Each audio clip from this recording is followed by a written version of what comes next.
2014 কিংবা 15 আন্দোলনে, 14 সালে। তো সেখানে উনি রাগ করে বলেছেন যে গোপালগঞ্জের নাম পাল্টে দিব। তো আমরা তখন অ্যারেস্ট হয়ে গেছি, জেলখানায় আছি।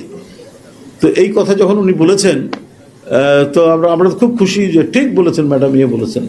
কিন্তু আমরা যখন জেল থেকে বেরিয়ে এসে ওনার সাথে আমাদের দেখা হলো, তো ওনাকে আমরা খুব বলছি যে ম্যাডাম, এই যে একটা শক্ত কথা আপনি বলেছেন ওই পুলিশ অফিসার থেকে, আমরা এত খুশি হয়েছি ম্যাডাম।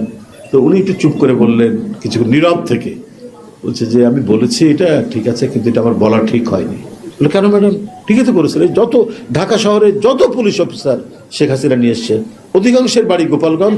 এরাই নিষ্ঠুরতা করছে, এরাই এই ছাত্র জনতার উপর নিষ্পেষণ করছে, অত্যাচার করছে, রিমান্ডের নামে মানে নির্বিচারে তারা অকথ্য নির্যাতন করছে।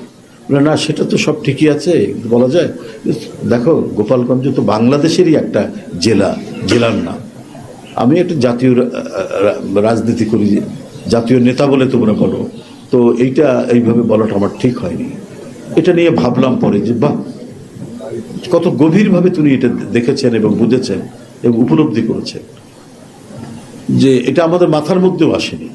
কারণ ওনার কাছে যেমন রংপুর, ওনার কাছে যেমন ফেনী, ওনার কাছে যেমন বগুড়া, ওনার কাছে যেমন সাতক্ষীরা, ওনার কাছে যেমন চট্টগ্রাম, ওনার কাছে তো গোপালগঞ্জও একটা জেলা।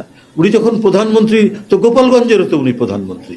উনি যেমন ভুরুঙ্গামারির প্রধানমন্ত্রী, উনি তেমনি কাশিয়ানিরও তো প্রধানমন্ত্রী।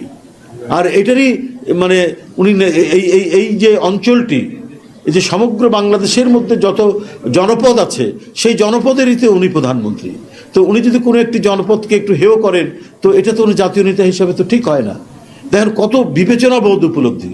উনি বলছেন যে এটা বলা আমার ঠিক হয়নি। এই যে নেতৃত্বের প্রতি একটা প্রগাঢ় ভালোবাসা, শ্রদ্ধা এমনি আসে না।